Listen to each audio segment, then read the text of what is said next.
Bienvenue sur ma chaîne. Aujourd'hui, je vais vous raconter une histoire qui va vous toucher droit au cœur. Elle parle de Julien, un petit garçon qui a grandi dans l'ombre de son frère, constamment ignoré par ses parents qui ne voyaient que les succès de l'aîné. Mais vous savez quoi?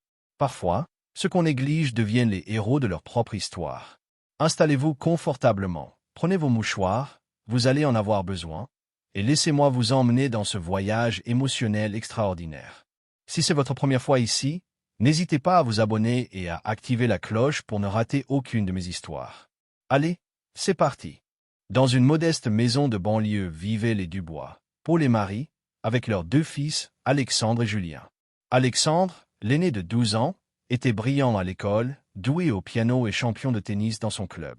Julien, 10 ans, était différent, plus rêveur, plus silencieux, passant ses heures libres à dessiner dans son carnet ou à observer les étoiles depuis sa fenêtre.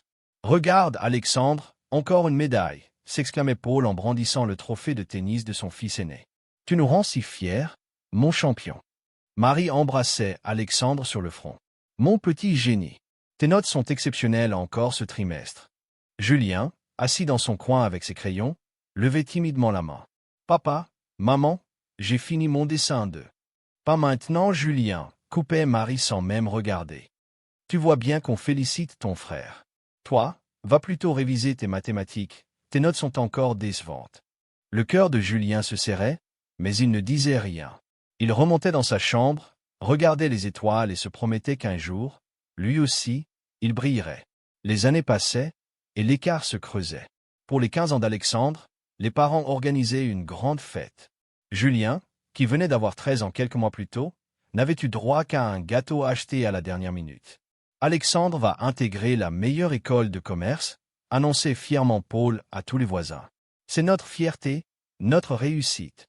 Julien, qui avait pourtant gagné un concours de dessin régional, n'osait même plus en parler à ses parents. Quand il avait montré sa médaille à sa mère, elle avait soupiré. C'est bien Julien. Mais ce qui compte vraiment, ce sont les matières sérieuses. Regarde ton frère. Le soir, dans sa chambre, Julien pleurait en silence. Il dessinait ses rêves, des bâtiments magnifiques, des ponts élégants, des maisons qui ressemblaient à des œuvres d'art. Il rêvait de devenir architecte, mais qui le croirait capable? À 18 ans, Julien prit une décision difficile. Avec ses économies de petit job et une bourse d'études qu'il avait obtenue en secret grâce à son portfolio artistique, il partit étudier l'architecture dans une ville lointaine. « Enfin, on va avoir la paix », avait murmuré Paul. « Au moins Alexandre nous honore, lui. » Marie avait à peine levé les yeux de son journal. Bon débarras. Il ne nous apportait que des problèmes avec ses rêveries. Alexandre, mal à l'aise, avait essayé de protester faiblement, mais n'avait pas insisté. Au fond, il appréciait d'être le seul à recevoir l'attention de ses parents. Julien était parti avec une valise et un cœur brisé, mais aussi une détermination de fer. Les études furent difficiles pour Julien. Il travaillait la nuit comme serveur pour payer ses cours, dormait peu, mais ne lâchait rien.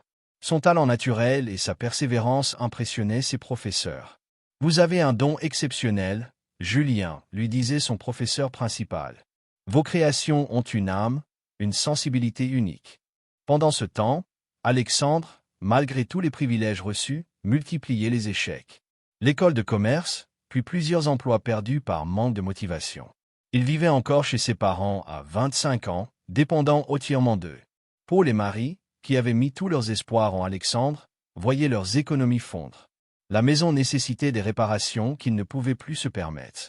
Paul avait perdu son emploi, et Marie tombait malade de stress. « Qu'est-ce qu'on va devenir ?» se lamentait Marie. « Alexandre ne trouve pas de travail stable, et nous coulons. » Ils avaient complètement oublié Julien. Pas une carte d'anniversaire, pas un appel en 5 ans. Julien, lui, avait diplômé major de sa promotion. Son projet de fin d'études, un centre culturel innovant, avait fait sensation. Une grande firme d'architecture l'avait immédiatement recruté. En quelques années, il était devenu l'un des architectes les plus prometteurs de sa génération. Ses créations ornaient les magazines spécialisés. Il avait ouvert sa propre agence, Étoile Architecture, en pensant à toutes ces nuits où il regardait le ciel depuis sa chambre d'enfant. Mais Julien n'avait jamais oublié sa famille. Malgré la douleur, il pensait encore à eux. Par un ami d'enfance, il apprit leur situation difficile. Un matin de décembre, On sonna à la porte des Dubois. Marie ouvrit, et son visage devint livide. Devant elle se tenait un homme élégant en costume, qu'elle reconnut à peine. « Bonjour, maman », dit Julien d'une voix douce mais ferme. Paul et Alexandre accoururent. Le silence était pesant. Julien regardait cette maison de son enfance, délabrée, ses parents vieillis et fatigués, son frère amer et défait. « Qu'est-ce que tu veux » demanda Paul, méfiant. « Je sais que vous traversez des difficultés, » répondit Julien calmement. « Je viens vous aider. » Marie éclata en sanglots. « On ne t'a pas été ?»« On n'a pas été. » « Je sais, » l'interrompit Julien. « Mais vous restez ma famille. » Julien avait tout prévu. Il paya les dettes de ses parents, rénova entièrement leur maison avec un design magnifique qu'il avait personnellement conçu.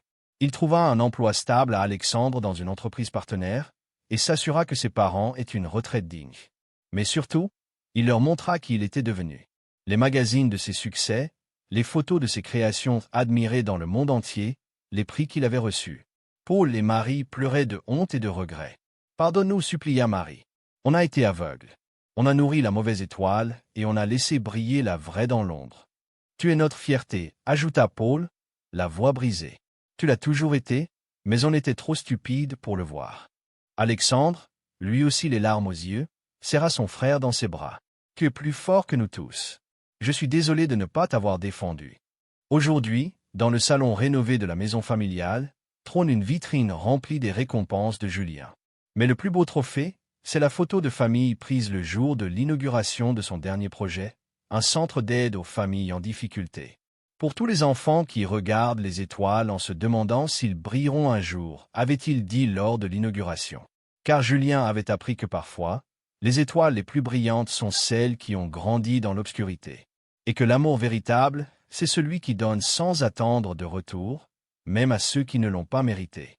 La famille Dubois avait enfin compris que leur véritable trésor avait toujours été là, patient et lumineux, attendant simplement qu'on lève les yeux vers lui. Dans chaque famille, il y a une étoile qui brille différemment. Parfois, il faut du temps pour apprendre à la voir. Conclusion. Et voilà comment se termine cette magnifique histoire de Julien, notre étoile oubliée. J'espère qu'elle vous a touché autant qu'elle m'a ému en l'écrivant. Cette histoire nous rappelle que chaque enfant mérite d'être aimé et que parfois, les plus belles réussites naissent des plus grandes souffrances. Dites-moi en commentaire, avez-vous déjà vécu ou observé une situation similaire? Comment cette histoire vous a-t-elle fait réfléchir?